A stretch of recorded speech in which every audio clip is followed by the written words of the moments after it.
Hát, adjon Isten szép napot!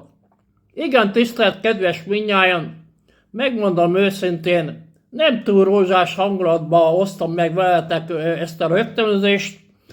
Én vagyok a Prónai Balási Attila Nándor, Budapesten lakom, Pestszentlőrincen, és egy bizonyos ideje óta, durván egy hete, egy nagyon csúnya, akármi leterített, de nagyon, hogy a járó képességem szinte azt lehet mondani, a nullára csökkent, hatalmas fájdalmaim vannak, de a hitem és a nemzeti öntudatom olyan erős, hogy ezt bizony le kell győznöm, úgy, mint a nagyhatalmakat, akik uralják országunkat, mint fő idegenek.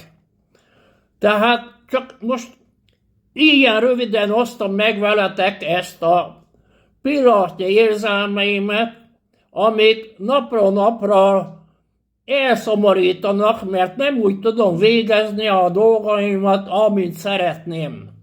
Hiszitek vagy nem, nagyon veletek vagyok, honfitársaim, elsorolhatnék több ezer nevet, akiket én személyesen is ismerek. Van persze olyan is, akiket nem ismerek személyesen, de nagyon jó barátaim, egyéb közösségi oldalakon, akár a TikTokon, akár a Facebookon, akár a bármilyen oldalakon, és együtt hódbiztos ki tudjuk rántani ezt a nemzetet, az országunkat, abból a slamasztikából, amiben belekeveredtünk Trianon után.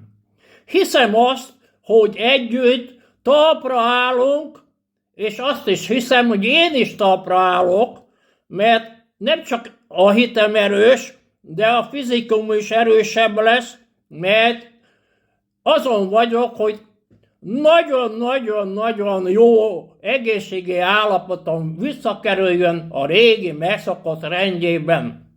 Jelen pillanatban el vagyok, jól vagyok, de voltam már ennél jobban is, és hiszem a Teremtőmbe, és hiszek mindnyájatokban, és hiszek a Magyarország feltámadásában.